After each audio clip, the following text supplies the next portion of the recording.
말씀의 제목을 함께 읽어볼까요? 시작. 우리는 다시 오실 예수님을 위하여 무엇을 해야 할까? 오늘 말씀을 보면 마리아는 십자가 지시는 예수님을 위하여 기름 부었죠. 향유를 예수님의 머리로부터 발에 이르기까지. 평행 본문을 보면 어떤 본문에는 머리에 부었다, 어떤 본문에는 발에 부었다. 왜 그렇게 되어 있는 거냐면 예수님의 머리 위에 기름을 붓는데 그 기름이 흘러내려서 발에까지 내려가게 된 거예요. 그래서 예수님을 위해 이렇게 기름을 부었는데 이것은 예수님의 십자가 죽음을 준비한 것이다 라고 성경이 이야기하고 있으니 얼마나 귀중한 일을 한 것인지 모르죠. 자, 우리는 이미 예수님의 십자가 사건이 2000년 전에 지나간 시대를 살아가고 있고 우리 앞에 이제 남은 유일한 예수님의 마지막 그 복음의 사역은 다시 오시는 재림의 사건인데요. 그러면 우리는 다시 오실 예수님을 위해 무엇을 해야 될까요? 저희 입장에서 하고 싶은 게 너무 많습니다.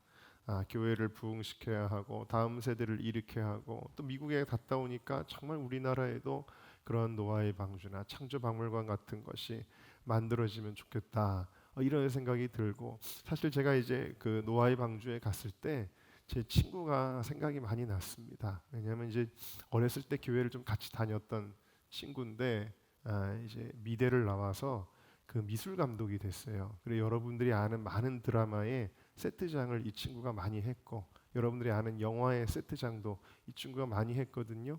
그러니까 이게 분야가 딱 겹치면서 하나님에 돌아와야 될 친구 중에 한 명인데 그 친구가 생각이 났어요. 그래서 어제 그 친구한테 전화를 했습니다. 그래서 아무개 친구에게 이렇게 전화를 해서 야, 네가 하나님 앞에 가면 그래도 하나님 제가 주님을 위해 이거 했습니다라고 할 만한 거 하나 있어야 되지 않겠냐? 너 휴가 내서 한번 거기 가봐라.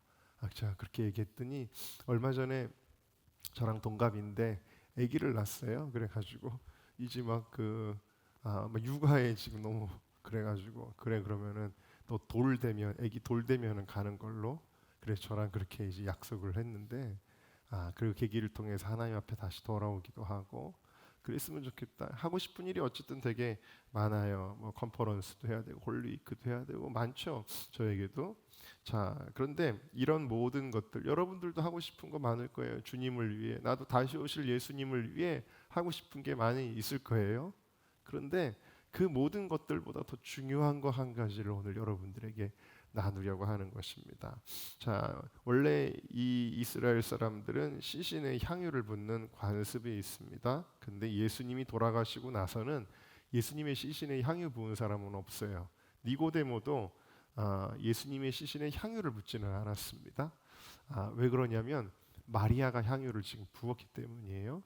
그러니까 마리아가 이 향유를 부은 것은 바로 예수님의 장사를 위해 부은 아주 분명한 사건이라는 것을 알려주고 계시는데, 자, 그러면 정말 마리아가 예수님이 돌아가실 것을 알고 향유를 부었을까요? 거기에 대해서는 잘은 모르겠어요. 근데 어쩌면은 계시를 받아서 부었을 수도 있어요. 예수님의 머리로부터 발끝에 이르기까지 이렇게 충분한 기름을 부었다라는 것은 정말 작정하고 부은 거거든요. 그러니까 어쩌면 계시를 받았을 수 있겠다라는 생각이 들고 아니면 그냥 예수님을 사랑하는 마음에 예수님께 깨어드렸을 수도 있고요. 아니면은 바로 그 얼마 전에 오빠인 나사로를 하나님 예수님이 살려주셨으니 그거에 대한 감사의 보답으로 깨어드렸을 수도 있을 것입니다. 근데 중요한 것은 2000년 전에 이 땅에 오신 예수님의 사역을 위해서 어쨌든 정확한 타이밍에 정확한 행동을 마리아는 했다라는 거예요. 다시 말해 주님의 뜻을 이루는 사람이 마리아다라는 것입니다. 자, 그런데 사실 여기 보면은 제자들조차 그 주님의 뜻은 몰랐죠.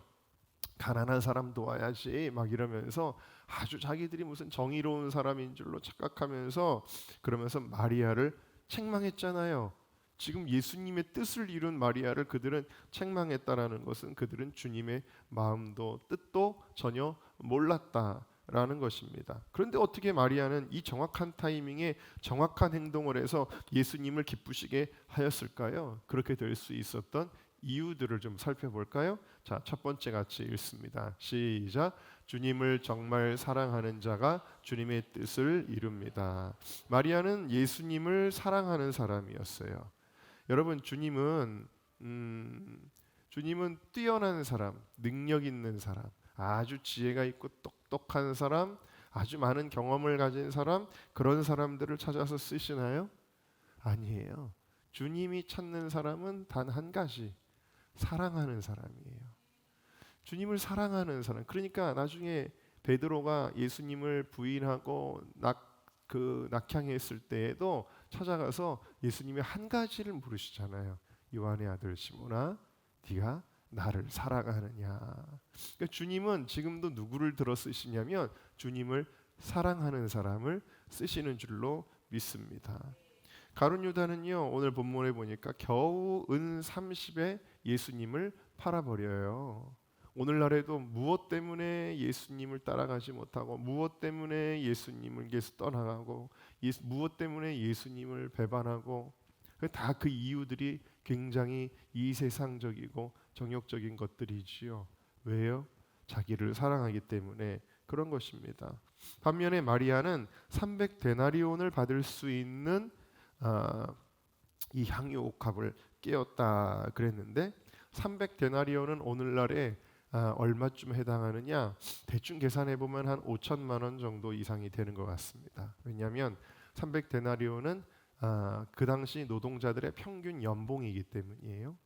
그러니까 평균 연봉으로 치니까 한 그 정도 되지 않을까 생각이 되는데, 이 가난한 마리아 부모님 없이 자라난 이 가난한 마리아에게 이거는 엄청난 액수 아니겠어요? 자, 그런데 이것을 전혀 아까워하지 않고 하나님 앞에 예수님께 이렇게 깨어 부었다라는 건 뭐예요? 이거는 예수님을 향한 사랑이 있었다라는 거예요.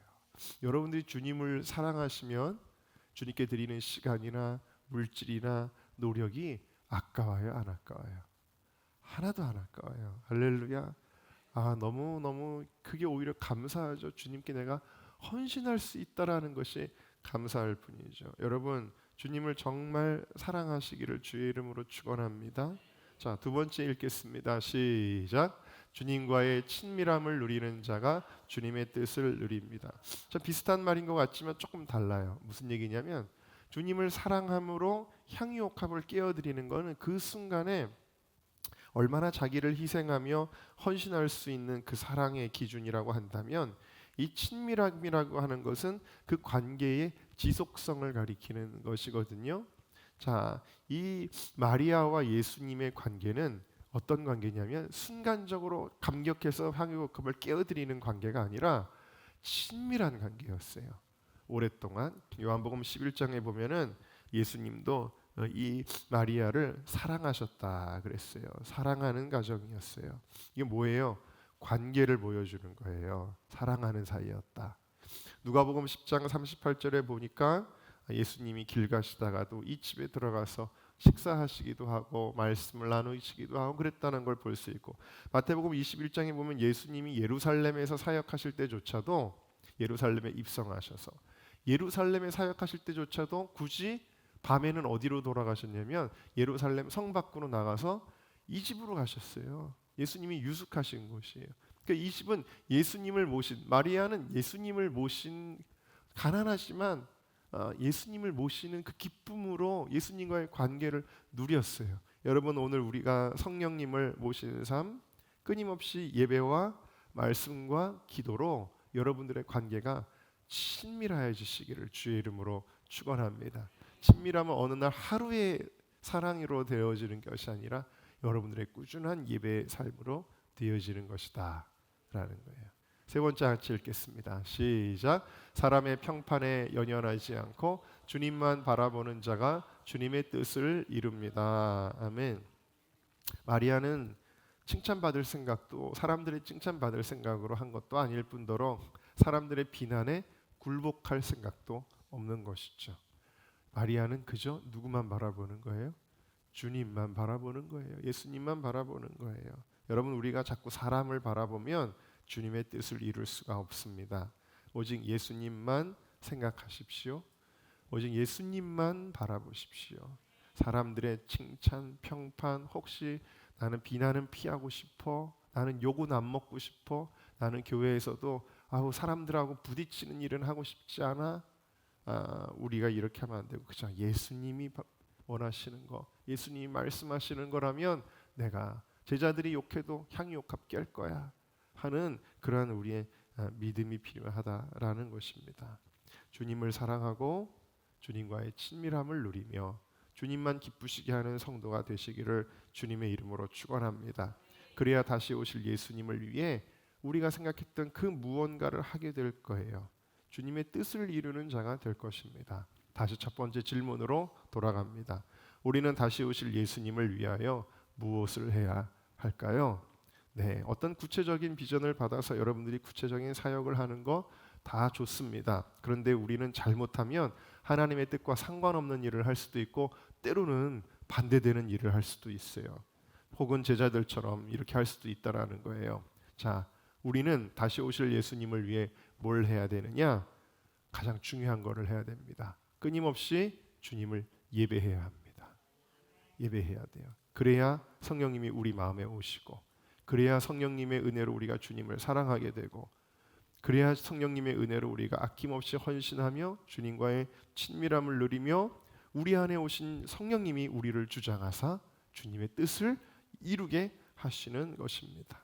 우리가 주님을 위하여 하고 싶은 것들이 많이 있지만, 다시 오실 예수님을 위해 해야 할 일들이 정말 많이 있지만 가장 중요한 일은 예배하는 일입니다. 다시 오실 예수님의 길을 예비하는 우리 모든 성도들 다 되시기를 주님의 이름으로 축원합니다.